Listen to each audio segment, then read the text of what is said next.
الحمد لله رب العالمين والصلاة والسلام على أشرف الأنبياء والمرسلين نبينا محمد وعلى آله وصحبه أجمعين أما بعد السلام عليكم ورحمة الله وبركاته and welcome to our fiqh hour. For some reason the Instagram thing is still posting from yesterday.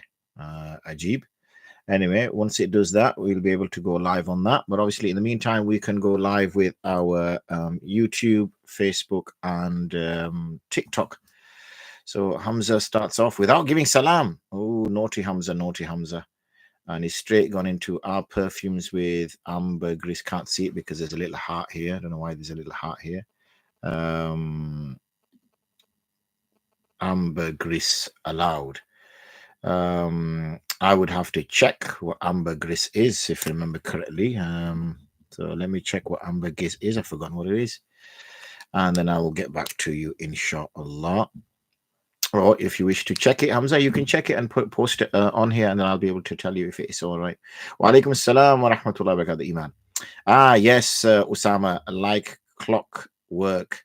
Okay, like clockwork. Are halal mortgages actually halal, and are fixed term ISAs from Islamic banks permitted?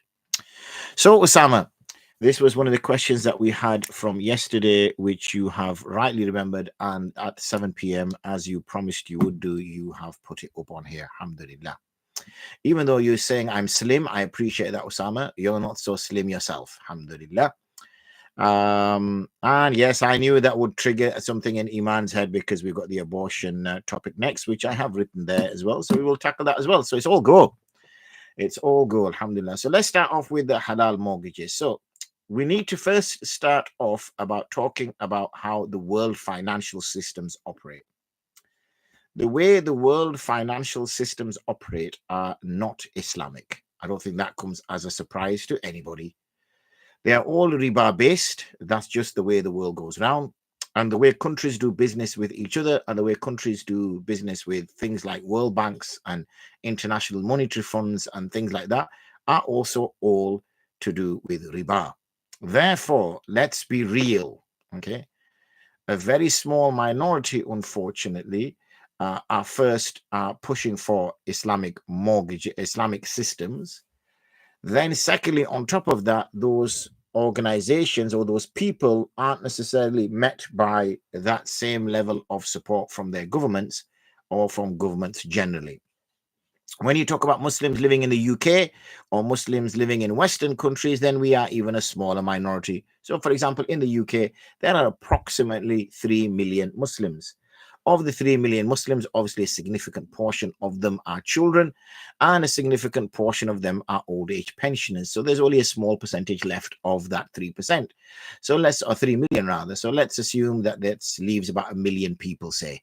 So out of that million Muslims, okay, half are women, half are men. Let's make that assumption. So that means usually it takes a man and a woman to become a household. So that means there's 500,000 potentially people who will be looking to buy a house and are looking at halal mortgage. So 500,000 is a very small percentage of the UK population. Then, unfortunately, out of that 500,000, not all of those people want Islamic mortgages. In fact, a very small proportion of them want Islamic mortgages.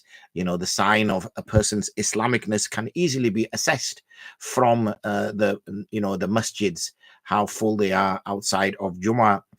Also, yani the beard is another obvious sign.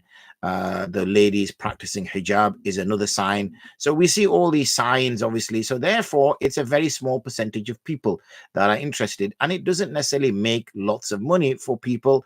And the second thing with Islamic mortgages with mortgages are that people banks are not in the business of buying property. They're not real estate businesses. Their banks are in the process of dealing in money. That's what banks are for. So taking all that into consideration, we then have Islamic mortgages working in that context, taking all that into consideration.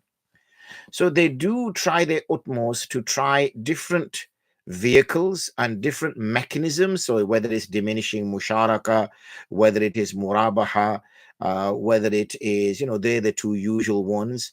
that are employed for buying houses. And generally speaking, it is as halal as they get. Okay, in the current circumstances. So, in short, if a Muslim got a mortgage out, which was a halal mortgage, and it was the supervisory body of the okay, that's gone now, mashallah. The supervisory body of that organization was, for example, there we go. The supervisory body of that product was a reliable group of ulama, and they had approved it. Then you have done as much as you can do. You cannot make that as an excuse and say, oh, well, they're not really Islamic, are they? Well, what is your alternative? That is as Islamic as they get. The alternative then is to go for a riba one. Well, that is not Islamic at all. So sometimes what we do is we get into this kind of little position in our heads and say, oh, well, the thing is, that's not really Islamic anyway, so let's just go for the standard high street mortgage. That doesn't justify it. That's as Islamic as you're going to get in the present world system, in the present world monetary system. So as a normal average person, if you go to an organization that has a reputable board of ulama on there that are approving it, then in that case, there is nothing wrong with you making that decision to go ahead with that purchase. So that's as best as you can do, remember. You are only held accountable to the best of your ability. You've done your due diligence. You've gone to this organization. It is saying it is Sharia compliant. You've looked at the supervisory board. You've looked at the board of ulama. They are reputable. They come with a good repute. They are knowledgeable in their field. You can clearly see that they've worked in other areas before. Therefore, you are now relying on their research. You are relying on their position. You're relying on their understanding in order to reach that goal. You are not accountable for anything else beyond that. That's why we have ulama. That's why we have them on supervisory bodies. That's why we have them on these, so at least they can approve something, which saves us that due diligence that we have to do that in order not to approve someone. So in short, if there was a product, a halal mortgage, say, or any financial product, which was, like I said to you, approved by a reputable regulatory body that carried out not only the certification of the product, but also carried out some auditing and carried out some assurance, then you are not liable anything else beyond that.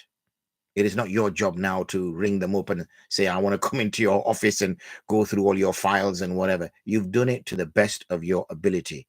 The only thing I would add here is that, people sometimes use this as an excuse to say, oh, well, that's not really halal anyway, so therefore I'll just go get a standard mortgage from a high street. It does not justify it.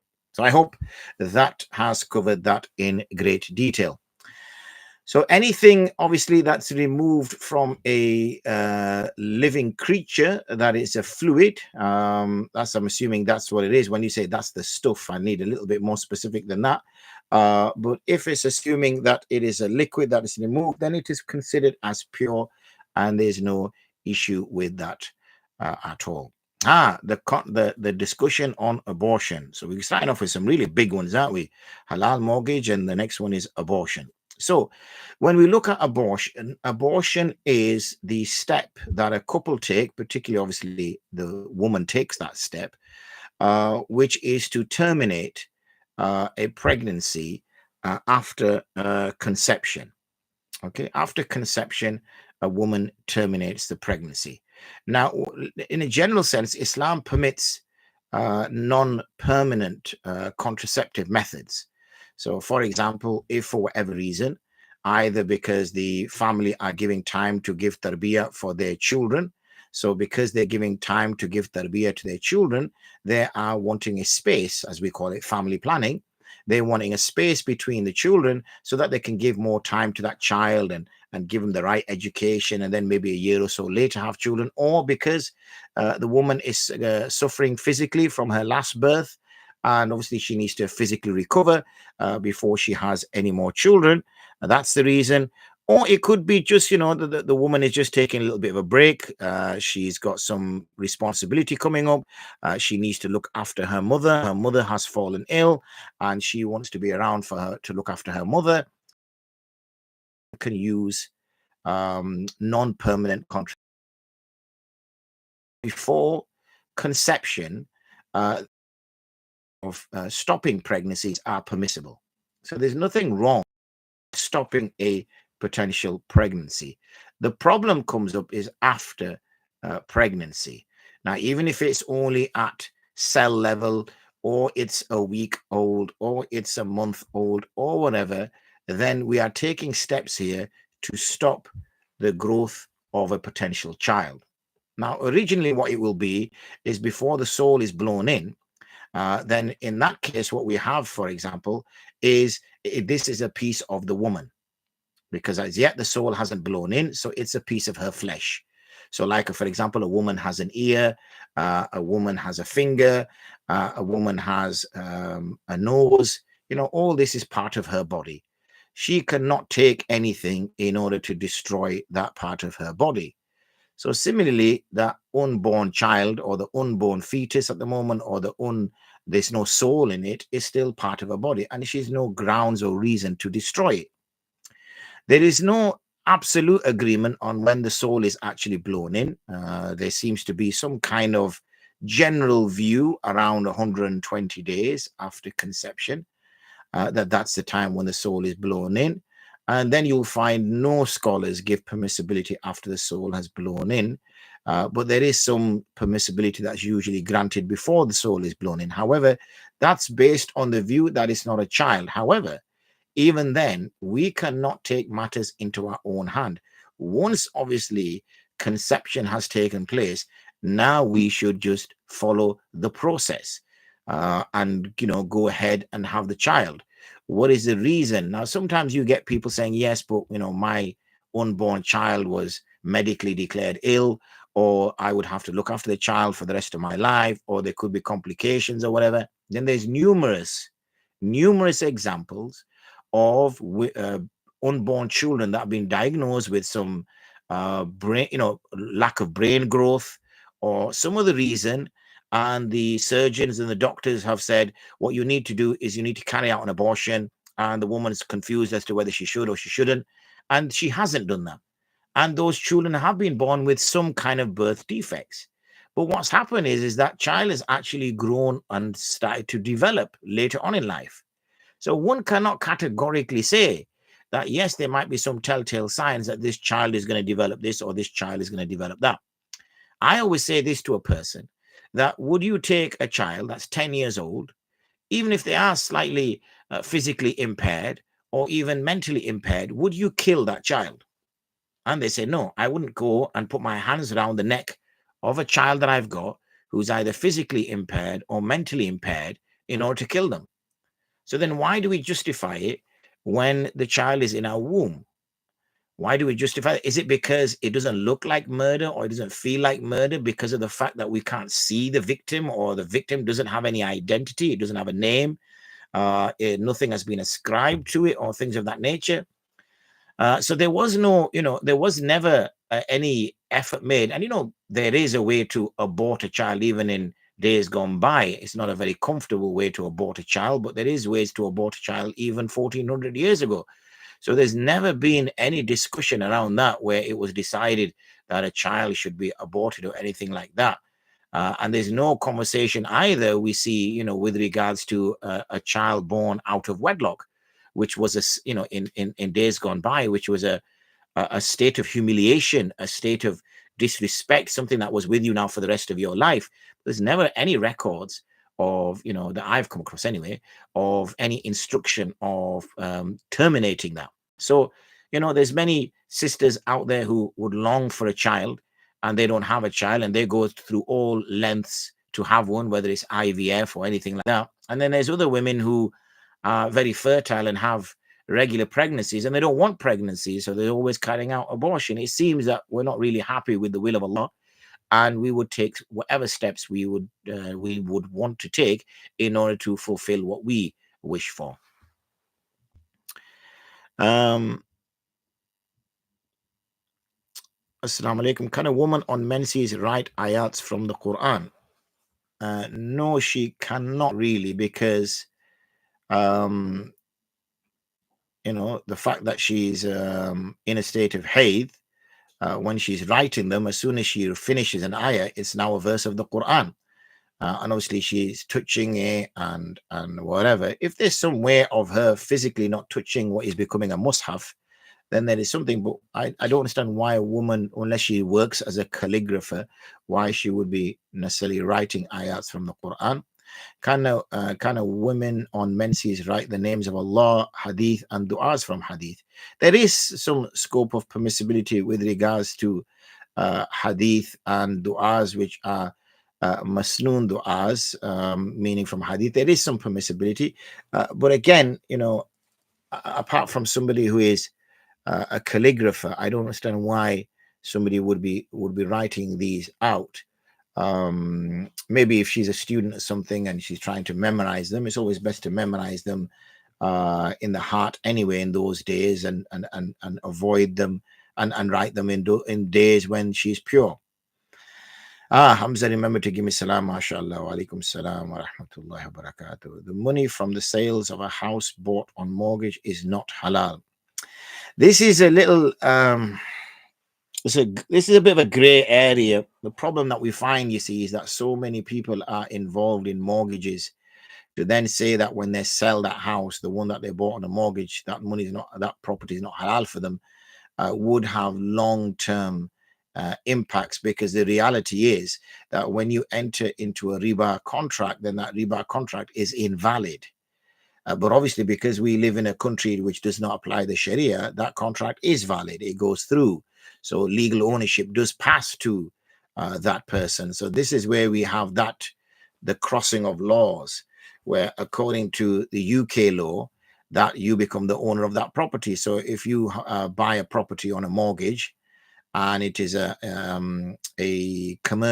high street mortgage, and then you decide to sell that property, which obviously you've paid for, then you technically did own it, because you paid the loan you paid towards the bank. You didn't pay the loan to the person that you bought it from. So what happens when you buy a house is you buy a house from Abdullah.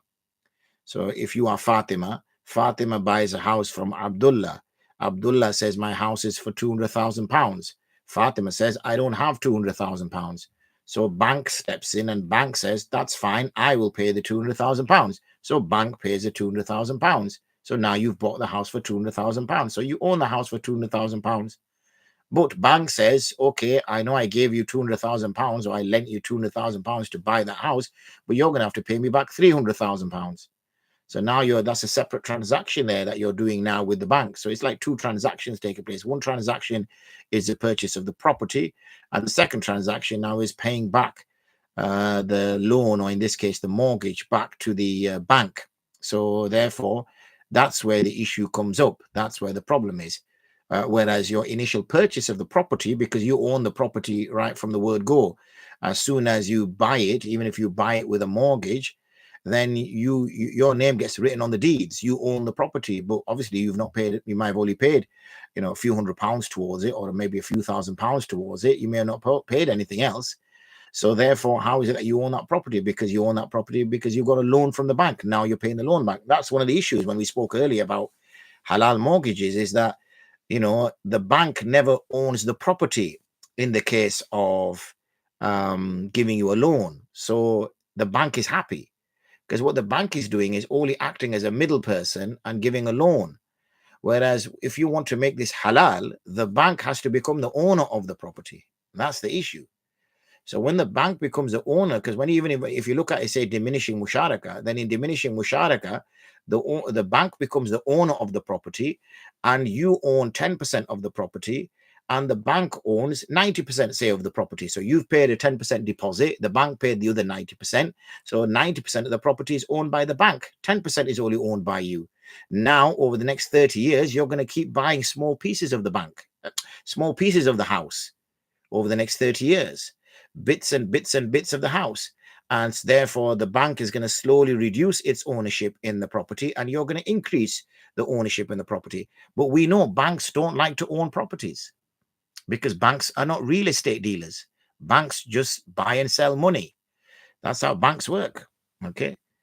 And when you have Islamic banks, the problem you have is that there's not an appetite for Islamic banks. So we've had Islamic banks here in the UK, which have only lasted for a short period of time, and then they've had to close because the demand is not there. So therefore, you find that other organizations now provide that Islamic banking. So I would not say that it isn't that sale of the house, the money is not halal. I would say, we would consider that to be a valid, ownership of that property. Is whistling allowed? We heard it calls the Shaitan. Is this true? There is a practice of the mushrik that when they used to make circumambulation around the when they used to make circumambulation around the Kaaba, what they would do is they would clap and whistle. Okay, they would clap and whistle, and that would be the form of their worship, by clapping and whistling. So that's why whistling is frowned upon. But having said that, in a recent Q&A that we did, a recent FiqHour, actually might not be that recent, going back a bit then, we mentioned that clapping is something that women are instructed to do when, for example, there's an error the imam makes, or the women want to, or the woman wants to draw attention to something. So what she'll do is she'll tap her right arm on the back of her left hand. Now, if clapping was absolutely haram in the sense, then the last thing it would be permitted in is in a salah. So therefore, we are aware that such a thing exists, that, people will say whistling is, calling Shaitan. I've not necessarily heard something as such where something absolutely scriptural says whistling calls Shaitan. But, it's not if there's a need, I guess, if you're calling on someone, if you're shouting someone and that draws their attention, then there's some scope for using it. But it's only because the only scriptural reference I recall is when people, the mushrikun, used to circumambulate the Kaaba. What they would do is they would whistle and clap, and that would be their form of worship. That instead of making azkar on their tongue, they would do these things. So that's the reason. But whistling is such a generic thing now that whistling is not just specific to that particular act. So therefore, there is scope for it, unless someone can recall an exact scripture. Who are the Ahmadiyya? Okay, so the Ahmadiyya, sometimes referred to as the Mirzais, sometimes referred to as the Qadianis, are a sect of people who consider themselves to be Muslims. However, by their own definitions, they cannot be Muslims. One of a key pillar of Islam is the finality of the Prophet, that the Prophet Muhammad is the last prophet. And that has no impact on Isa descending near the end of times, which is sometimes used as a rebuttal that, okay, even, Sunni Muslims or average standard Muslims also believe that there will be a prophet after the Prophet al-Islam. Prophet Isa first of all, he was already born before the Prophet al-Islam. He was sent before the Prophet al-Islam. This is just a dissension that was prophesied and has been decreed that will happen near the end of time. Secondly, he doesn't come as a prophet. He does not come to preach a new Sharia. He does not come to call people towards anything as such. He descends just as normal as Isa al-Islam can be, ummati. So therefore, he doesn't take the office of prophethood either. Whereas we know, for example, that Mr. Qadiani has been referred to, he referred to himself as a Messiah. He's referred to himself as the prophet, as whatever, and all these statements he's made. So, and this goes back to, when I discussed some time ago about a definition of a Muslim. The definition of a Muslim is not just a self-declaration or a self-identification. I know we live in a society now and in a time now where everything is about self-identification. So even though you may look like a man, you may walk like a man, you may talk like a man, you may be biologically like a man, but if you want to identify as a woman, you can now identify as a woman.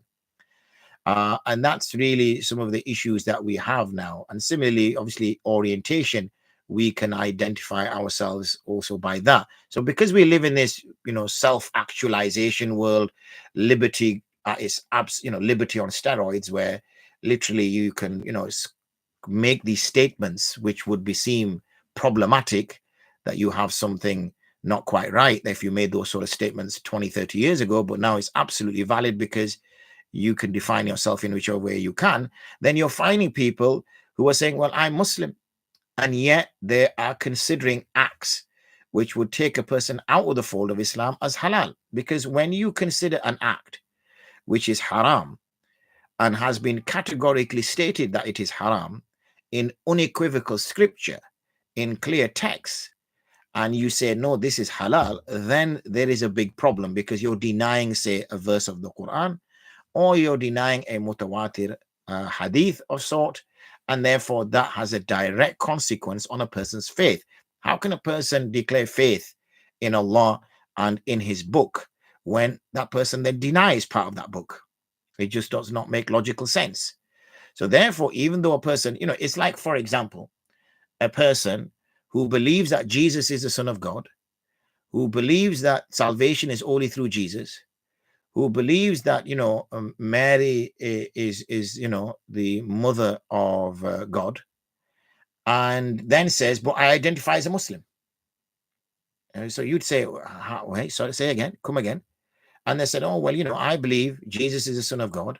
I believe, that that salvation is only through him. And I believe that Mary is a mother of God. And I identify as a Muslim. Now, because we live in this, mad world of self-identification, we have to give respect to this person to say, okay, that's fine. None of what you say are the tenets of the faith of a Muslim, but you're choosing to identify as a Muslim. And that's the issue that we have, that when it comes to faith, self-identification is not a means of being a member of that faith. Being a member of that faith already has a membership criteria. And when you are a member of that faith and it has a membership criteria, then you must adopt that membership criteria in order to be considered as a member of that faith. You cannot go completely 180 degrees to the membership criteria and then still claim to be part of that group.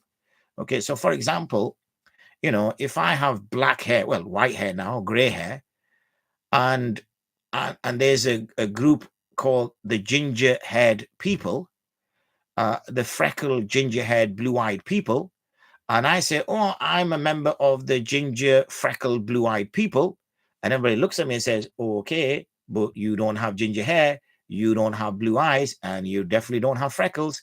So on what basis are you a member of that group? We'll say, well, I identify as a ginger-haired, blue-eyed, freckled person. So because I identify as a ginger-haired, blue-eyed, freckled person, I can be allowed membership of the ginger-haired, blue-eyed, freckled group. Of course I can't. They will say, sorry, mate, you can't come in. You don't have ginger hair, you don't have blue eyes, and you don't have freckles. That's the membership criteria for people coming into our group. And it seems to be a very difficult thing to understand at the moment, which seems, really logical and common sense.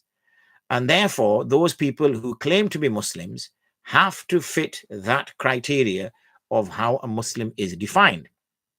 Once they meet that criteria, then they are Muslim. People within that cannot sort of extradite them out of Islam or say that they don't belong to it if they identify with the criteria of Muslims.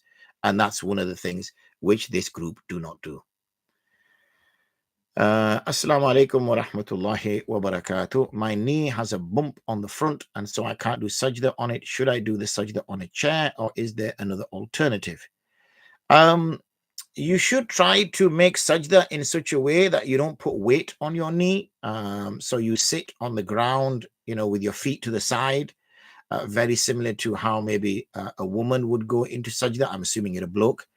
how a woman would go into sajda, and therefore you're not putting any pressure on your knee by folding at the knee, which obviously puts pressure on the knee. And similarly, you're not putting your knee to ground too much, but you're putting the side of the knee to ground. So it's better, more appropriate to pray like that rather than praying on a chair. I have not come across any record of the Prophet ﷺ praying on a chair. The only records that I have come across, the Prophet ﷺ prayed, sat on the floor, even though he had injured his leg. Many people say, yeah, but it's difficult to get back up. So I always say, well, how did the Prophet ﷺ get back up? Knowing that the Prophet ﷺ, when he was in Medina, was in his 50s. So it wasn't if he was in his 20s or 30s. So he was a relatively aged man. And yet there's no record of the Prophet ﷺ praying in a chair, even when he was extremely ill.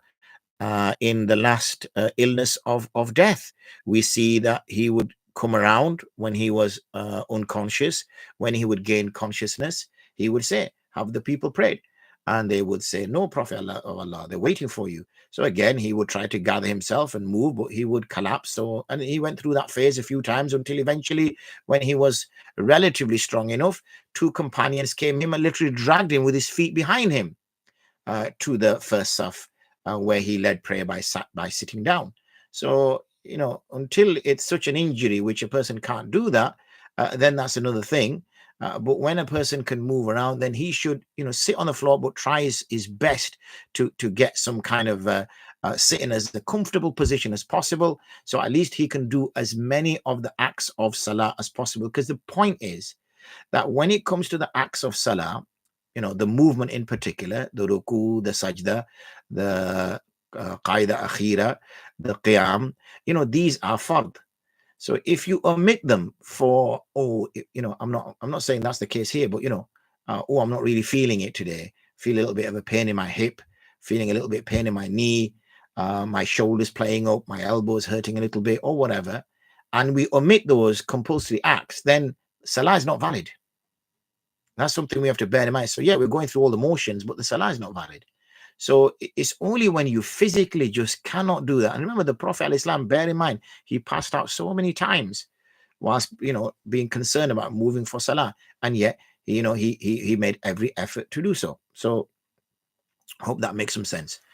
Wa alaikum salam wa rahmatullahi wa barakatuh. When taking out a substantial loan, either for a house or anything else, insurance like life insurance, critical illness, income protection are spoken about and often recommended. Is this valid?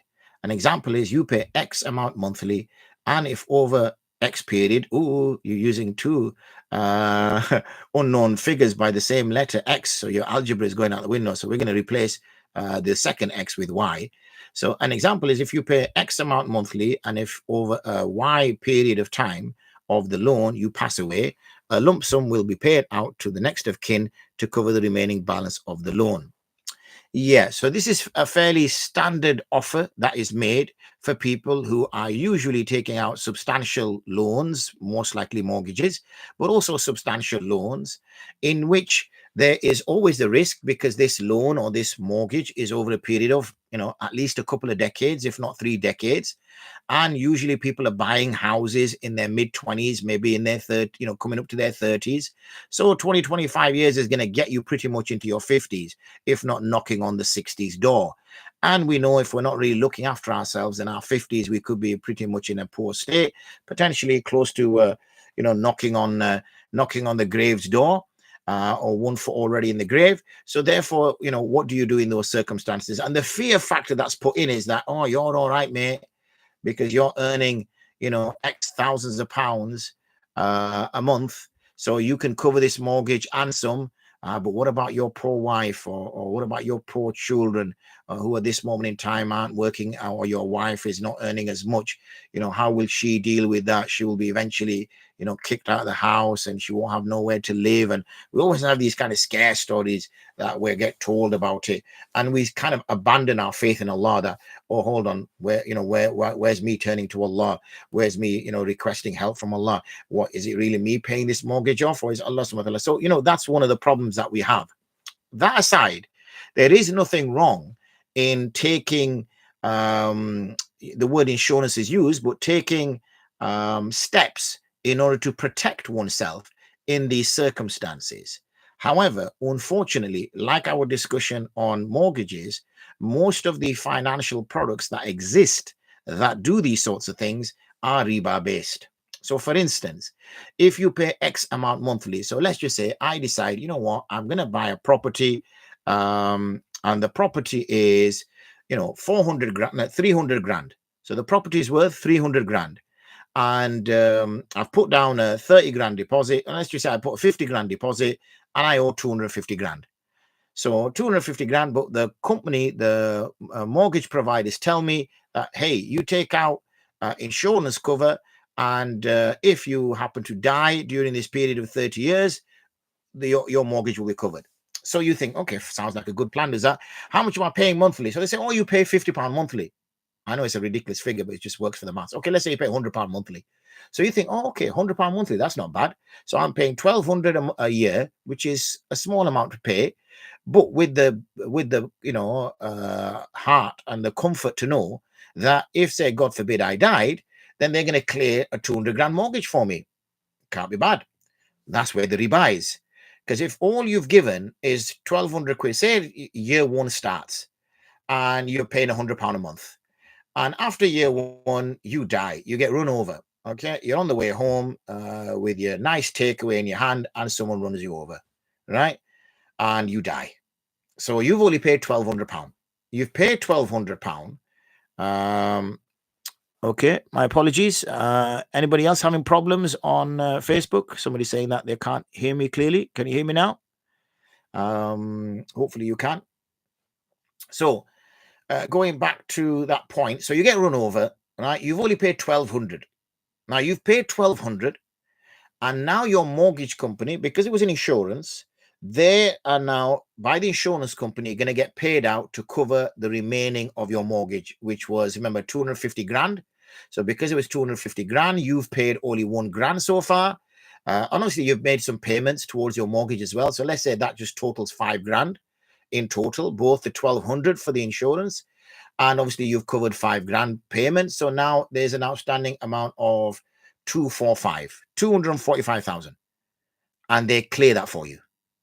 What a transaction, eh? You paid 1,200, they've given you 245 grand.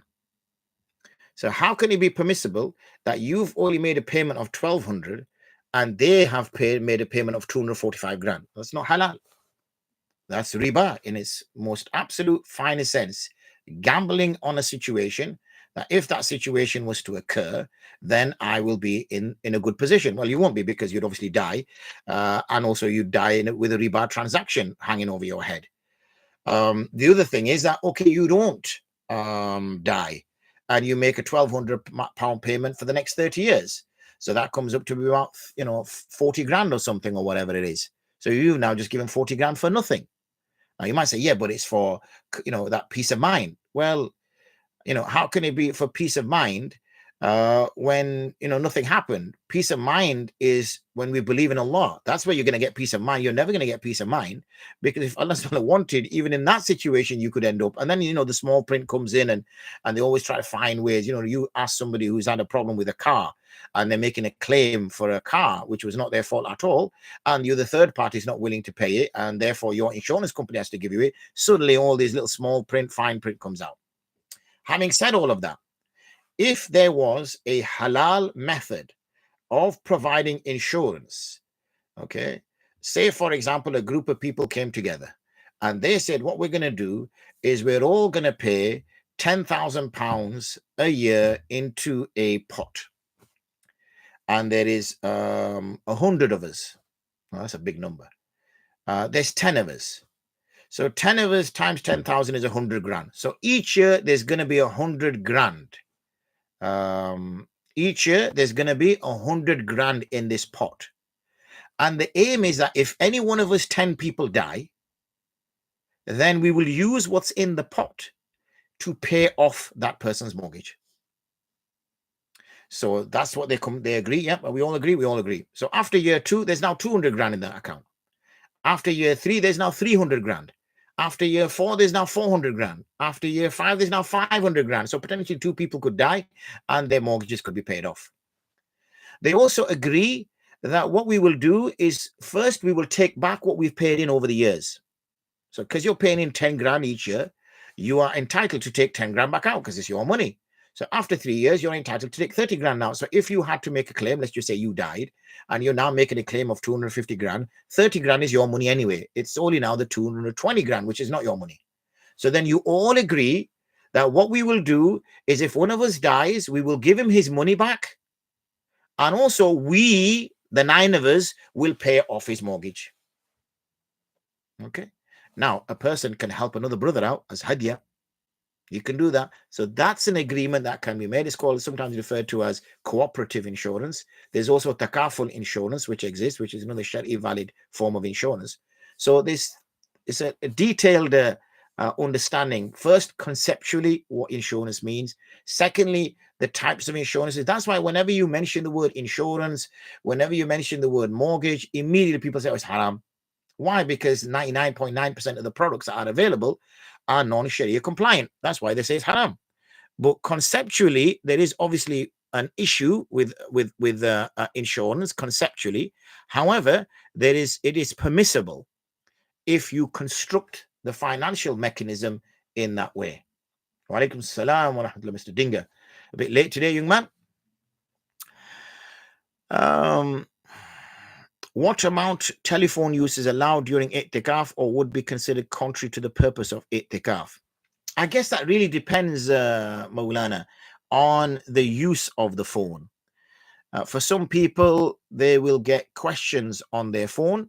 So think of the phone as how you would deal with a person who came in front of you.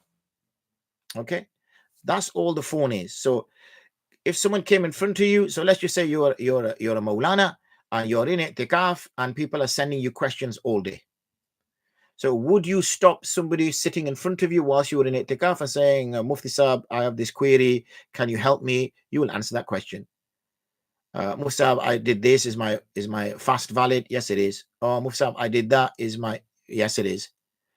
If you're using the phone to play games, then that means, can you play games in them whilst you're in Itikaf? So don't just think of the phone as a medium to do the thing and assess the thing.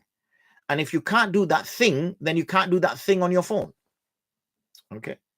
So if you're, sweet talking with the wife, then are you allowed to sweet talk with your wife if she came into the masjid in Itikaf? No. So should you be sweet talking with your wife on the phone? No. So this is just a means that is a medium. So you don't look at the medium. What you're looking at is the actual thing that you're involved in. There are some ulama that go on Itikaf and they get questions all day. So what they might do is set aside 2 hours to answer questions. It might also be that they've got a bayan later on after the Maghrib, after the Fajr Salah. So what they're doing is they're going over some masail. They're going over some hadith. They're going over some ayat of Quran to memorize so that they get their bayan ready. So you see, the phone is just a medium. It's not a thing. I think sometimes many people just use the phone as a halal haram thing. It's what you're using it for. That's what it is. And anything which is not permitted in Itikaf, if you're using the phone for that, then it's not permissible. And anything which is permissible to do in Itikaf and you use your phone for it, then it's permissible. If you're just using it to talk to people, then really it kind of that would be the same as sitting in the masjid and just talking to people in Itikaf. Now, it's permissible to talk to somebody, but talking to someone for like hours, is that really why you came in Itikaf for, brother? So it goes against the spirituality of Itikaf. Can you sleep in the masjid in Itikaf? Of course you can. But if you're going to just sleep all day, is that really why you came in Itikaf for? So it goes, it's permissible to sleep, don't get me wrong. But is that the maqsad? Is that, so you're going to miss the spirituality. It's 9 days or 10 days of a unique opportunity where you can cut off from the world. Many people now, when they go on these little kind of health spas, they get told to leave their phones, they get told to leave all their digital devices, and they connect with nature. They're finding it from a health perspective that this is a sound thing to do. This is a good thing to do, to disconnect once in a while and connect yourself with nature. What is nature? Nature is not a thing. Nature is a space. In reality, what they mean by nature is because they're just using nature to substitute Allah. Like they say, Mother Nature, as though she is deciding it's going to rain, or she decides about the trees or whatever. It's just a nonsense. So in reality, what those people are doing who are going on these health spas is trying to find Allah, trying to find spiritual contentment, trying to find purpose to life, trying to find, to slow down this rat race and think, is this really what I was created for? To just work like a mule? So I got sent to school. I worked like a mule because they told me I need good GCSEs. So I got them. Then they sent me to college to tell me I need good grades to get into uni. So I got them. Then they sent me to uni and said I got to work hard in order to get a degree. So I got that. Then they sent me to work. So they told me that I need to work. So I, because now I've got the grade. So I work like a mule to get, to do well. Now I'm earning good money. Then they told me I got to get a house. So I got a house. Now I got to work hard to pay that house off. And then, they told me that I got to get married. So I got married. I had children. Now they told me you got to work hard in order to pay for your children. So I'm doing that. Now they're telling me I got to work hard to get my children married off. So I've done that. Now I'm 60 years old. Right? I'm not 60 years old, but now I'm 60 years old. What have I done in my life? All I've done is work hard and earn money. And that's it. And all my money's got spent. So then have this little kind of moment of realization that, goodness me, I've just spent 60 years of my life just working. I still don't even know what life is about. I don't know why I came to this world. I don't know why I'm going to leave it. All I know is the reason why I came to this world is to work and earn money. And that is it. And even if we use a little bit of time for leisure, is that really what you came for? To play games? To, sit and watch TV all day? Is that the purpose you came for? Well, what about the time when there was no TVs? What would you have done then? Because the TV is only in existence for about 100 years or so. So, we don't get a chance to answer those deep questions when you go into Itikaf. And, many of you should be thinking that if you've not had a chance to perform Itikaf, then go for it this year, inshallah. It's a rare opportunity to be able to spend that time in the masjid, in a masjid, constantly in ibadah. Because as soon as you say nawaitu itikaf ma dumtu fil masjid, I'm performing, I make niyyah for itikaf, for as long as I stay in the masjid, every moment for you is reward. Every moment. And that's 10 days. That's 24 hours times 10, which is 240 hours of ibadah, irrespective of the salahs you're going to pray. Because 10 days, 5 salahs, that's 50 salahs you're going to pray bil jama'. Right? What's the chances? 50 salahs you're going to pray bil jama'. On top of that, you're going to pray tarawih. You're not going to miss a single tarawih. You're going to most likely recite at least one complete recitation of the Quran. You're going to most likely sit in the lectures. You're going to sit in the durus. So it's a ni'mah. And maybe that is the life-changing moment that you were waiting for, where there might be some shuyukh, because normally the masajid call the shuyukh come, you might listen to them, and suddenly the penny drops, and you change your way of life. You come out of itikaf and you're a changed man. You're now prioritizing different things. That does not mean you abandon work and start, putting beads around your neck and walking in the jungle and let your hair hang out. No. But what you do is you start to realize the bigger picture and start to prioritize different things. Nowadays, man is becoming women and women are becoming man by doing operations as they feel opposite. It's also happening in Muslim countries as well. If possible, please share details of discussion to guide humans. Yeah, it is. This is the absolute pinnacle of liberty. This is the absolute pinnacle of self-identification and self-determination. Before, you were determined by your biological, what you were born with. So you were born with something, you are a man. You were born with something, you are a woman. And you practiced a certain thing, you belong to that group. You practiced a certain faith, you belong to that group. And your identification did not come by your own self-determination. It came by your practice, what you did and what you said. And that's how you became part of that group. Now, obviously, with liberty in its absolute, like I said, liberty on steroids, we are now at will can choose, for example, that, what gender we want to be. That I don't feel comfortable being in a male gender. I don't feel comfortable being in a female gender. So I want to change that. And these, doubts have crept in and discussed and debated with young children that are obviously vulnerable and that are easily manipulated and can easily confuse. And if we don't have the right upbringing, if we don't understand what our, purpose in life is, then naturally we are going to be misguided. So the guidance is only going to come once we're following a moral code. And what I mean by a moral code in our case is Islam. If you don't have a moral code, then you will do as you please when you please. It's as simple as that. And then Shaitan is your guide. So at one time Shaitan will say to you, oh, you're a man. Another time Shaitan is saying to you, you're a woman. Another time Shaitan says to you, you're attractive to women. Next time Shaitan says you're attractive to men. Next time Shaitan is, ew, Shaitan will not stop. And it will just have you on a yo-yo going here, there, or everywhere. So really, we need a moral code. Without a moral code, we're going to make lots of mistakes. We're going to make lots of errors. And then obviously, not only are we confused in this world, but also as a result, we will be held to account in the next world, because that's what Muslims believe, that there is actually another world in which true accounting is done, in which true justice prevails, and not a word that you have uttered or not an action that you've committed will get omitted. It will be dealt with and dealt with in full. In ignorance, are you able to read? Yeah, don't worry about it. Amber Grace, I will get that for you, inshallah.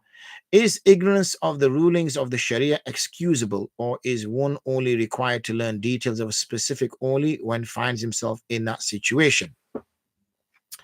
Yeah, it is understandable that there's only certain rules of the Sharia that would be applicable for all people. Those will be, for example, aqaid, what beliefs every person must have in order to be considered as a Muslim, not whether they identify as a Muslim, but really you have to have certain aqaid in order to be a Muslim. Remember, Muslim is not a label that you attach to yourself. Muslim is a system that you believe in. And people don't get that. People just think, oh, I'm a Muslim because I identify as a Muslim. It doesn't work like that. You have to be a Muslim. You have to believe what a Muslim is supposed to believe. And it's not the acts of salah that makes you a Muslim. Remember, the munafiqun in Medina, they used to pray salah. The munafiqun in Medina used to fast. The munafiqun in Medina did all the actions of the Muslims. So why were they called munafiqun, and why were the Sahaba called mu'minun? That is because the iman is in the heart. So until you have the belief system that a believer has, then you are a mu'min, you are a believer. Once you have that, then obviously you have to learn the day-to-day practices, being able to recite the Quran, knowing sufficient Quran to pray salah, knowing how to pray salah. Prior to that, knowing how to cleanse and purify, knowing the ahkam of purification, both body, clothes, and surroundings. And then around the time of fasting, becoming aware of the rules of fasting. Around the time of Hajj or Umrah, becoming aware of the rules of Hajj and Umrah. Around the time of Zakah, becoming aware of the rules of Zakah. Around the time of Eid Salah, becoming aware of how to perform Eid Salah. Otherwise, up, down, and it's turning around. Everybody's looking at everyone else. Is he going into ruku? Is he not going into ruku? Has he gone into ruku? Is he come back up? Has he not come back up? Am I supposed to go after the 7th takbir, the 6th takbir, the 3rd takbir, or the 4th takbir? Everyone is confused. But it's always explained by the Aimma just before the Salah starts. So those rulings, we can be, to the time. You don't expect someone to ask someone a question now about Hajj and say, okay, are you supposed to do Rami first, or are you supposed to do Tawaf first? And expect him to give you an answer, because people forget the last time they might perform Hajj was 8 years ago. They're not going for Hajj for another 2 years. Why are they going to retain something like that? That's the job of the ulama to retain. And even them, they don't have to absolutely retain it, because they always need a little freshening up when the Hajj season comes around, or when Ramadan season comes around. That's their job, to do their mutala, to become again affiliated with the rules associated with it. So it is really the day-to-day things, and also the aqaid, and obviously the recitation. And then have a scholar, a reputable scholar, a knowledgeable scholar that they can resort to as their guide. Okay, they need a guide. They cannot just be making, their own decisions on things and just on a whim and, oh, I think this or I think that, because that's very dangerous. Can one do a limited itikaf by going out to work or running errands in absolutely essential situations, say a single mother or a student? That would not be considered as a sunnah itikaf, that or masnoon itikaf. That will be a nafal itikaf. A nafal itikaf is, everyone does nafal itikaf. When you go into the masjid for salah, you should make niyyah for itikaf. So for that 5, 10, 15, 20 minutes you are in the masjid, you will get the reward for itikaf. But this is, again, if you do this in the month of Ramadan, the last 10 days, and obviously you cannot commit to a masnoon itikaf, which is the full 10 days, the full 9 days, which has all its rules and associated with it. But you've got a weekend free, for example, and you've got like you're still at school or college or whatever, and you want to go into itikaf on Friday night and come out on Sunday night, then you can go into a nafal itikaf. And I commend people to do that, and I recommend people to do that. Reason being is because you will benefit from the company or one of the masjid. Secondly, of those people who are in itikaf, usually they are people of taqwa.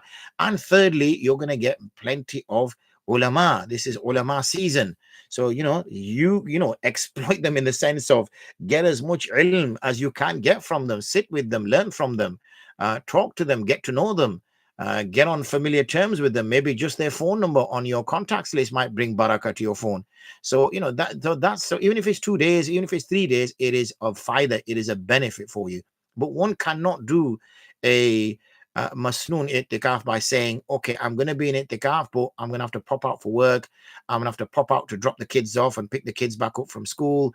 I'm going to have to do this. I'm going to have to do that. So, we can't do it like that. It doesn't work like that. That is a nafal itikaf, and a nafal itikaf does not have those same time constraints as a masnoon itikaf has.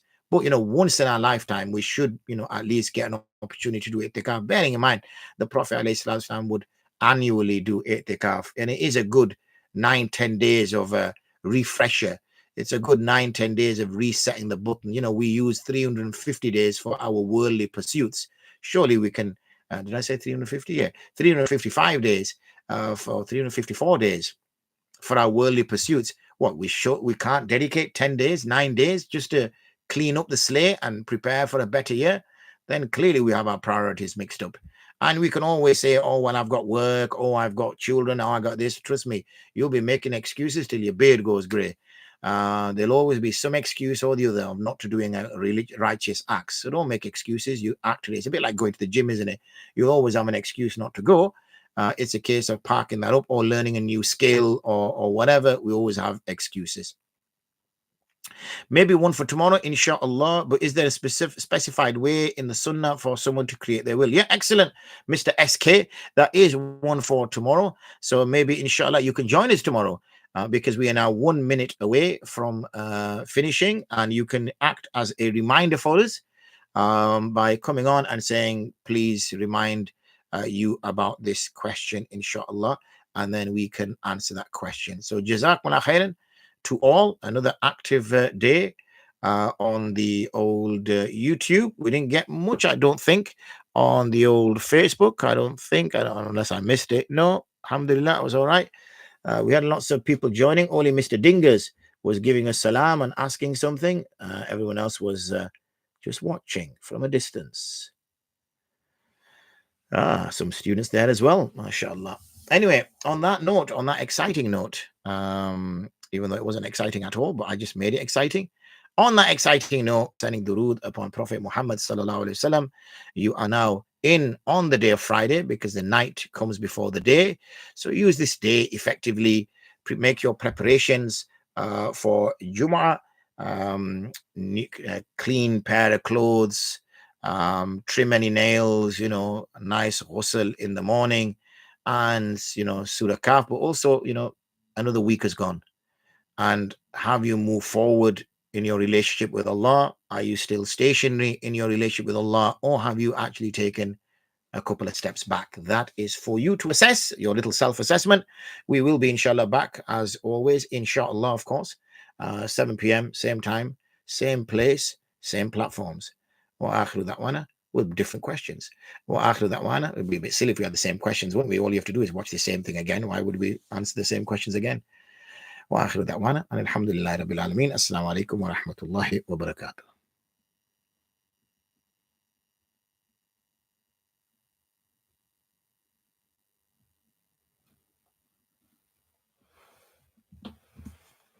Oh, Suhaib, now you're here, mashallah. What's the point coming now? Assalamu alaikum.